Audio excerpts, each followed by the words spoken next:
오늘 사도행전 9장 1절에서 19절까지의 말씀을 가지고 핍박자를 증인으로 부르시다 제목으로 함께 말씀을 나누겠습니다. 오늘 말씀에 등장하는 사람은 사울입니다. 사울은 자신을 이렇게 소개합니다. 빌립보서 3장 5절에서 6절인데요. 나는 난지 8일 만에 할례를 받았고 이스라엘 족속이요 베냐민 지파이며 히브리 사람 중에 히브리 사람이요 율법으로 말하자면 바리새 사람이며 열성으로 교회를 핍박했고 율법의 의로는 흠없는 사람입니다. 이 사울은 엄격한 바리새파 유대주의 배경에서 자라났습니다. 유대인 중에 유대인이요 나면서부터 할례를 받은 사람입니다. 유대 전통과 또 히브리 율법에 정통한 사람이었으며 히브리인 중에 히브리인이었다라고 말합니다. 이 사울은 당대 석학이었던 가말리엘의 문화에서 수학했고 또 역사와 철학에 대한 지식을 가진 지성인이었습니다. 이 사울의 성격은 어떠했을까? 자기가 옳다고 생각하는 것에 목숨을 거는 이 행동력이 있었던 사람, 그가 바로 사울입니다. 정리해보면 사울은 행동하는 지성인이었습니다. 또 손해를 볼 줄 아는 사람이었고 또 욕을 먹고 박해를 받고 굶는 한이 있어도 자신이 옳다고 생각하는 그 모든 것에 반드시 행동해야 하는 사람, 그가 바로 사울이었습니다. 사도행전 7장 말씀을 보면 이 스데반이 돌에 맞아 죽는 장면을 우리는 봅니다. 이 일을 주도했던 사람이 바로 사울이었습니다. 당시 사울은 예수님을 믿는 사람들을 거부하면서 이 믿는 사람들을 제거하려 했습니다. 그것이 옳다라고 생각했기 때문입니다. 이로 인해서 예루살렘에 있던 신자들이 사방으로 흩어지게 되죠. 그러나 포기할 줄 몰랐던 사울은 다메섹까지 쫓아가서 그들을 처벌합니다. 사도행전 9장 1절에서 2절 말씀, 오늘 본문 말씀 함께 읽겠습니다. 한편 사울은 여전히 주의 제자들을 위협하며 그들을 죽일 기세로 대제사장에게 나아가 다메섹의 여러 회당들에서 보낼 공문을 요청했습니다. 거기서 그 도를 따르는 사람을 만나기만 하면 남자와 여자를 가리지 않고 잡아다가 예루살렘으로 끌고 오기 위해서였습니다. 사울은 확신했던 것입니다. 예수를 믿는 사람들 핍박하고 또 예수님 믿는 사람들 제거하는 것이 하나님께 충성하는 것이다 라고 확신했습니다. 사울은 이것이 자신에게 맡겨진 사명이라 생각했고 이 일에 대하여 최선을 다했던 것입니다. 이후에 사울이 회심하고 이렇게 고백을 하는데요. 사도행전 26장 9절에서 11절 말씀 이렇게 말씀하고 계십니다. 저도 한때는 나사렛 예수의 이름을 반대하기 위해서라면 무엇이든 다 해야 한다고 확신했던 사람입니다. 제가 예루살렘에서 했던 일이 바로 그런 일입니다. 대제사장들의 권한을 받아 많은 성도들을 감옥에 가두었고 그들이 죽임을 당할 때 찬송했습니다. 여러 회당들을 다니며 그들을 여러 번 처벌했으며 강제로 그들에게 모독하는 말을 하도록 했습니다. 그들에게 격분한 나머지 다른 나라 도시까지도 찾아가 핍박했습니다. 하나님은 핍박자 이 사울, 그를 증거자로 세우십니다. 그리고 초대교회의 가장 위대한 증인으로서 그를 세우십니다. 이 스데반의 죽음의 현장에 있었던 성도들, 그 성도들은 어떻게 기도했을까요? 하나님, 사울, 하나님의 방법으로 벌해주세요. 하나님의 방법으로 사울 물리쳐주세요. 이렇게 기도하지 않았을까요? 그러나 하나님은 핍박자 사울을 증인으로 세우셨습니다. 하나님은 왜 이 사울을 세우신 것일까? 사울이 강하고 완고한 사람이었기 때문입니다. 하나님께서 사울을 부르시는 모습에서 이 은혜의 복음 앞에 누구도 제외되지 않음을 우리는 봅니다. 강하게 대적하는 사람일수록 더욱 풍성한 사랑과 은혜로 다가가시는 예수님을 우리는 봅니다. 상상수훈에서 예수님께서 이렇게 말씀하셨는데요. 마태복음 5장 44절 말씀 우리 함께 읽겠습니다. 그러나 나는 너희에게 말한다. 너희 원수를 사랑하고 너희를 핍박하는 사람을 위해 기도하라. 예수님께서 이렇게 말씀하십니다. 너희 원수 사랑하고 너희를 핍박하는 사람 그를 위해 기도하라. 핍박자 사울, 예수님은 자신을 핍박하는 사울을 위하여 기도하십니다. 그를 축복하며 그를 증인으로 세우십니다. 사도행전 9장 3절 말씀 함께 읽겠습니다. 사울이 길을 떠나 다메섹 가까이 도착했을 때 갑자기 하늘에서 빛이 비쳐 그를 둘러쌌습니다. 이 사울에게는 굉장히 갑작스러운 사건이었지만 하나님께서는 준비하신 계획이었습니다. 이 부활하신 예수님께서 사울에게 다가오시죠. 사울은 다메섹에 도착할 때 자신이 해야 할 일들을 생각하면서 의욕에 불타올랐습니다. 그런데 하늘에서 빛이 비쳐 그를 둘러쌉니다. 사울은 그 강렬한 빛에 압도되어서 땅에 그렇게 쓰러지는 장면입니다. 그 빛은 바로 부활하신 예수님의 생명의 빛입니다. 이런 초자연적 사건이 아니면 사울은 결코 엎드리는 것 쉽지 않은 결정이었을 것입니다. 엎드려야 하는 존재임에도 뻣뻣하게 고개를 들고 있을 때 때로 강제적으로 하나님께서는 무릎을 꿇게 하시는구나 라는 것을 이 말씀을 통해 보게 하십니다. 강렬한 빛은 이 사울의 눈을 멀게 했고요. 또 사울의 영혼 깊은 곳까지 비추이십니다. 예수님께서 강력한 빛으로 임하시면서 사울을 부르시는데요. 사도행전 9장 4절 말씀 함께 읽겠습니다. 사울이 땅에 쓰러졌습니다. 그때 그는 사울아 사울아 내가 왜 나를 핍박하느냐 하는 음성을 들었습니다. 예수님께서는 사울을 2번 부르십니다. 사울아 사울아. 이 히브리인 사람들이 이 이름을 반복해서 부르는 것은 이 지극히 친밀함을 표현할 때 그렇게 행하는 것입니다. 사울아 사울아 부르신 것은 예수님께서 그를 얼마나 친밀하게 생각하시는지 보여주신 장면입니다. 사울은 그때까지 예수님을 몰랐습니다. 예수님은 사울을 아시고 친밀하게 그의 이름을 불러주십니다. 반복하여 그의 이름을 부르시며 구원의 빛으로 그 가운데 임하신 것입니다. 지금까지 사울은 어떤 인생을 살았습니까? 예수님을 부인하는 인생을 살았습니다. 예수님의 부활을 제자들이 꾸며낸 이야기다라고 생각했습니다. 또 예수님께서 살아계시다는 주장을 할 때 사울은 그 이야기를 들으며 마음 가운데 굉장히 불편함을 느꼈습니다. 그리고 이 주장에 대해 분노했습니다. 그런데 존재하지 않는다고 생각했던 그 예수님, 지금까지 믿지 못한 예수님께서 사울의 이름을 부르실 때 사울은 굉장한 충격에 휩싸이게 됩니다. 사도행전 9장 5절에서 6절 말씀 함께 읽겠습니다. 사울이 주여 누구이십니까? 라고 묻자 나는 내가 핍박하는 예수다. 지금 일어나 시내로 들어가거라. 내가 해야 할 일을 일러줄 사람이 있을 것이다. 라고 대답하셨습니다. 예수님께서 사울에게 이렇게 물으십니다. 내가 왜 나를 핍박하였느냐?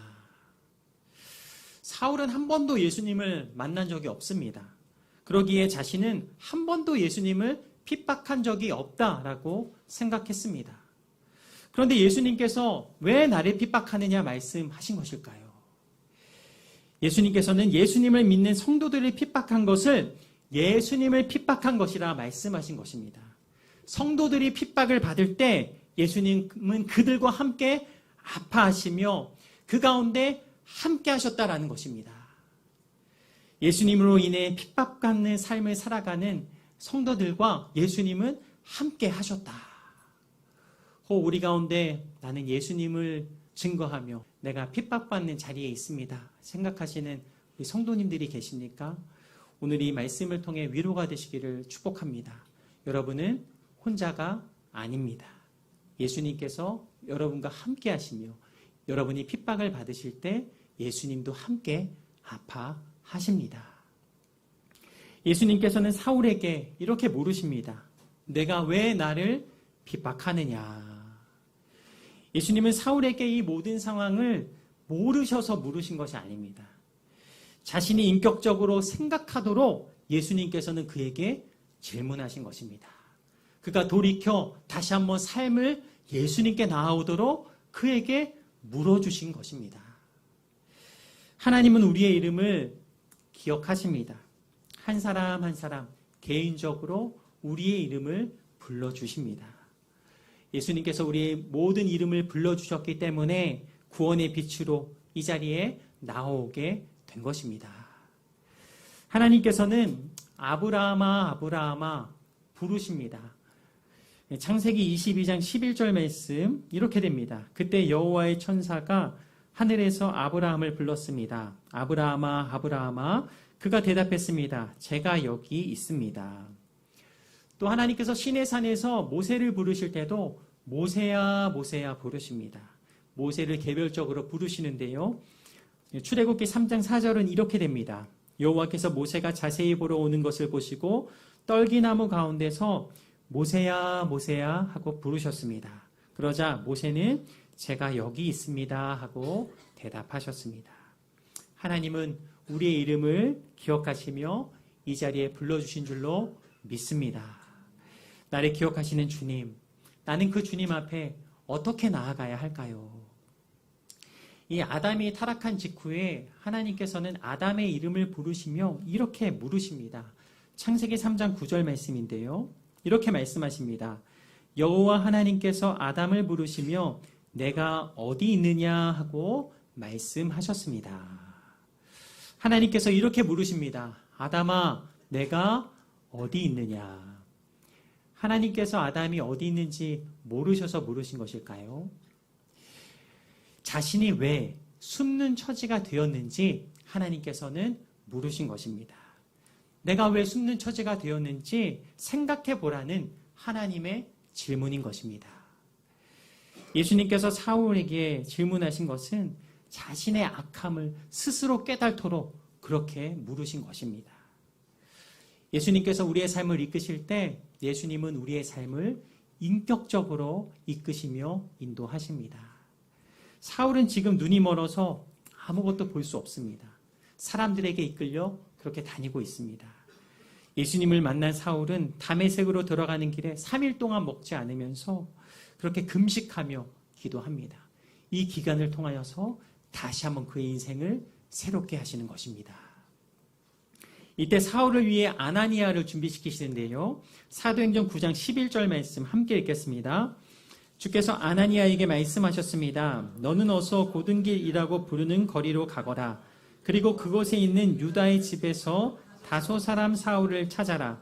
지금 그가 기도하고 있다.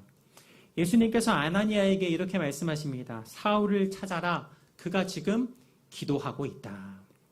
예수님께서 말씀하실 때 아나니아가 예수님 제가 지금 가겠습니다 라고 말하지 않았습니다. 오히려 어떻게 말합니까?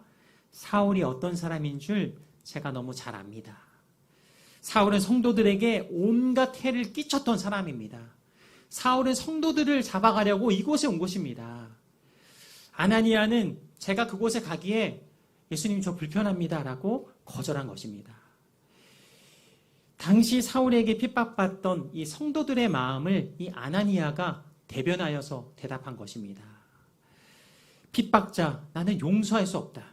핍박자에게 나는 갈 수 없다 라고 말한 것입니다. 그러나 예수님께서 아나니아에게 강하게 말씀하시는데요. 사도행전 9장 15절에서 16절 말씀 함께 읽겠습니다.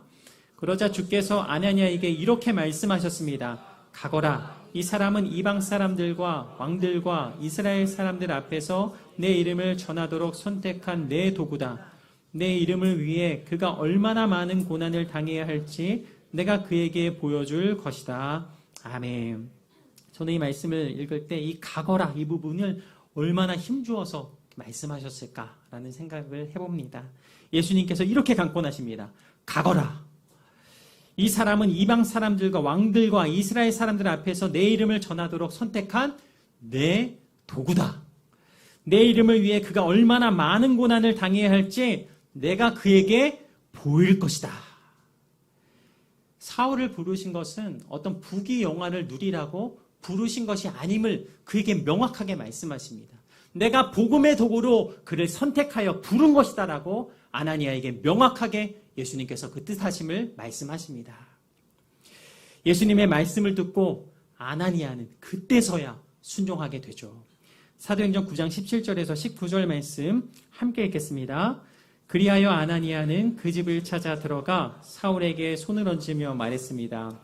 사울 형제여, 오는 길에 당신에게 나타나셨던 주 예수께서 나를 보내 당신이 다시 볼 수 있게 하시고 성령을 충만히 받도록 하셨습니다. 그러자 즉시 사울의 눈에서 비늘 같은 것이 떨어져 나가더니 그가 다시 볼 수 있게 됐습니다.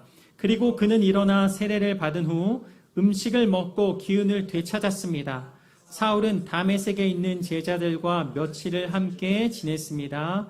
아멘. 사울에게 안수하며 그 눈에서 비늘 같은 것들이 떨어지면서 그가 다시 한번 새로운 눈을 뜨게 됩니다. 예수님께서 이 땅에 오셔서 십자가에 죽으신 것은 이 원수까지 사랑하신 그 사랑을 전하신 것입니다. 이 사울은 그리스도인들을 붙잡으러 다메섹까지 쫓아갔습니다. 그러나 그는 예수님께 붙잡힌 자가 됩니다. 성도들을 결박하던 자가 이 예수님께 결박되었습니다. 처음 사울의 모습을 보면서 사울이 어떻게 변화될 수 있을까 이런 생각을 했습니다. 그러나 예수님께서 부르실 때 그는 복음의 증인으로 다시 한번 세워질 수 있음을 봅니다. 우리 주변에 그 예수님을 대적하고 또 예수님을 믿는 사람들을 괴롭게 하는 사람들이 있다면 우리는 이들을 이 말씀을 통해 믿음의 눈으로 바라볼 수 있게 되기를 바랍니다. 하나님, 사울처럼 언젠가 변화되게 하옵소서. 하나님께서 사울을 붙잡으셨던 것처럼 복음과 함께 고난받는 인생으로 살게 하옵소서. 사울은 예수님을 만난 뒤에 정말 새로운 인생을 살게 됩니다. 사울은 이렇게 고백합니다. 빌립보서 3장 7절에서 9절 말씀인데요. 우리 같이 한번 읽겠습니다. 그러나 내게 유익하던 것들을 나는 그리스도 때문에 다 해로운 것으로 여깁니다. 내가 참으로 모든 것을 해로 여기는 것은 내 주 그리스도 예수를 아는 지식이 가장 고상하기 때문입니다. 그분으로 인해 내가 모든 것을 잃어버리고 심지어 배설물로 여기는 것은 내가 그리스도를 얻고 그 안에서 발견되기 위한 것입니다. 아멘. 그동안 내가 자랑했던 것과 추구했던 삶은 주님의 빛 앞에서 더러운 배설물이나 쓰레기에 지나지 않습니다. 사울은 모든 것을 미련 없이 버리고 이 구원받은 그리스도인답게 예수님의 빛을 쫓아가는 증인된 삶을 살게 됩니다.